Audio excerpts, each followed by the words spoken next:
Hey guys, how you going? I hope you're all doing well and welcome to day 12 of the 30-day health kickstart.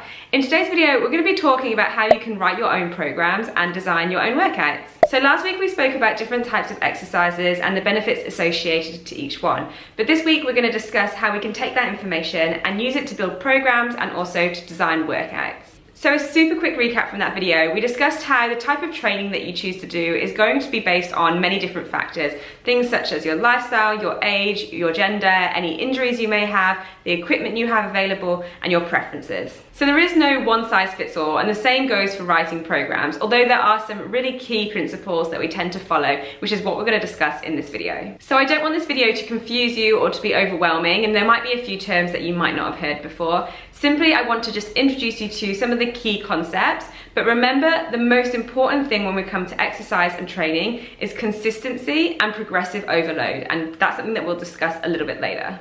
Okay, so let's talk about goals. In the first video of this series, we spoke about setting goals and having realistic expectations. We've also discussed how we can start working towards those goals and also about energy balance as well. So we have all the information that we need to develop a workout program related to these goals. For example, if your goal is fat loss, the key focus is being in a calorie deficit. And we spoke about this being done through reducing your caloric intake, aka bringing less energy in. Therefore, when it came to exercise, it wasn't just about burning calories. We actually wanted to find something that we enjoyed, that we could sustain for the long term, and that meant we could move our body consistently. If you want a little recap on this video, I will try and link it up here and you can go and check it out. If, on the other hand, your goal is to gain strength, you will want to incorporate a lot more weight training into your routine. Alternatively, if you're simply just trying to learn how to do a push-up or a handstand, obviously you're going to want to incorporate progressions to these exercises within your workout program as well. So essentially, you want to take your goal and you want to work out the best way in which you're going to get there. And that could be a variety of different ways. Again, there is no right or wrong. If you're just starting out and your goal is to lose some fat and to gain a little bit of strength and some coordination and improve your fitness, then a good variety of everything is going to be important. The number one factor when you're starting out is just to find something that you enjoy so that you can sustain it and be consistent. Whether that be rock climbing, hiking, swimming, dancing, going to the gym, doing yoga, whatever it is that you enjoy, there are so many different options. So just find something that you enjoy and try and do it as consistently as possible. I know how confusing it can be when you're starting out, so if you're still a little bit unsure of which way to turn because there's just too many choices, focus on just finding something that you enjoy and that you know you can sustain in the long term. Okay, so you have an idea of what your goals are and you also have an idea of what exercise you want to do to help get you there. Now we need to fill in all the little details, and we're going to start with, firstly, how often should you be exercising? The key thing here is how much time do you have? How much time do you realistically have to devote to exercising? As always, we're looking for sustainability and setting realistic expectations. Don't be setting yourself the goal of working out 5 or 6 days a week if you're currently not exercising at all and you're working full time and you have family commitments and other things going on in your life.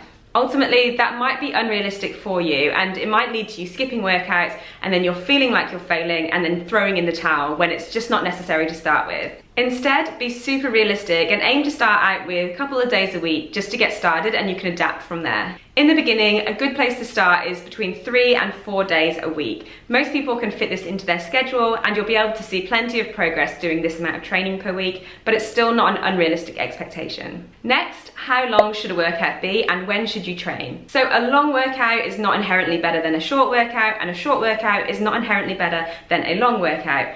What is important is that you show up and you are consistently working throughout your session and you're being efficient. Again, when you're choosing the length of a workout, the most important thing is that it fits in with your lifestyle, so that it's something that you can sustain and that you can maintain for the long term. So if you can only commit 30 minutes 3 times a week, that's fantastic. Just show up and work efficiently through those 30 minutes.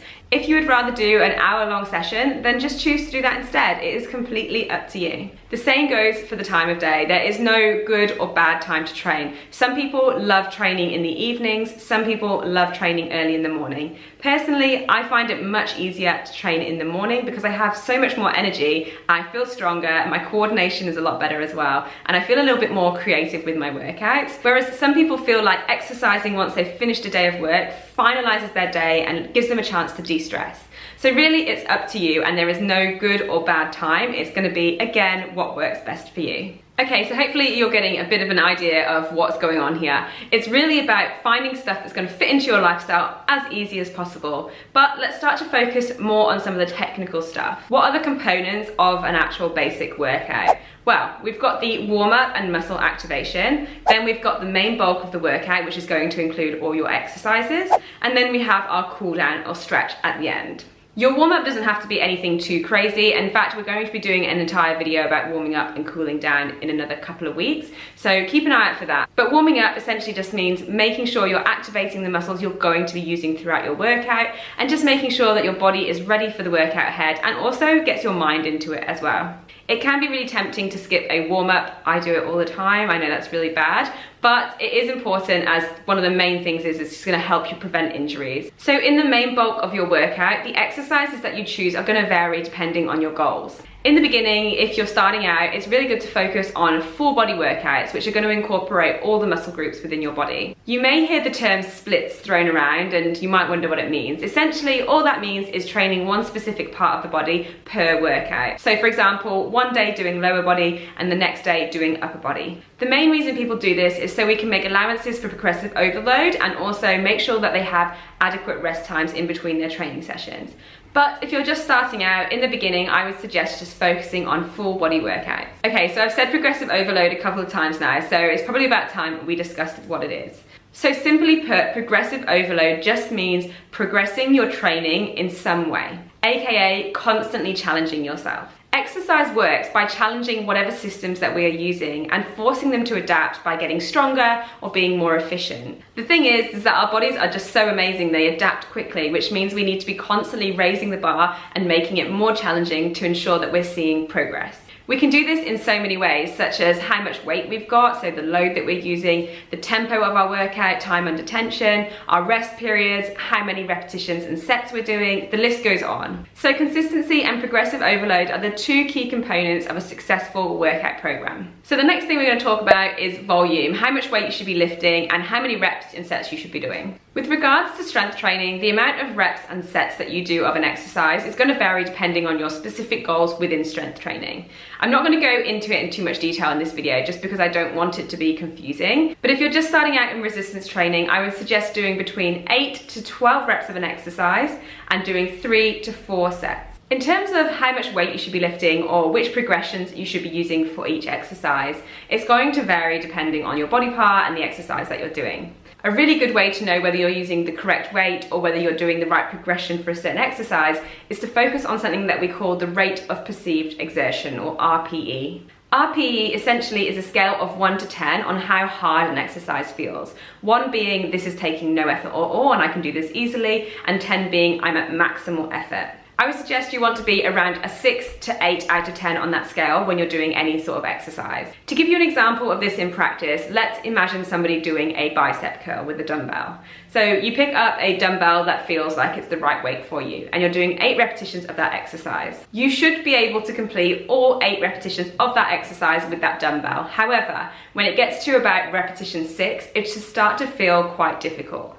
If you get to 8 repetitions and you could have done at least another couple more, then the weight is too light. Alternatively, if you can't get to 8 repetitions at all, it's too heavy and you need to reduce the weight. The same is done with progressions and regressions of exercise. So let's take a push-up, for example. A regression for a regular push-up is to either do it modified on your knees or you can do it on an incline. Now, the higher the incline, the easier the exercise will be. So you may start on the wall and slowly reduce it until you eventually can do it on the floor.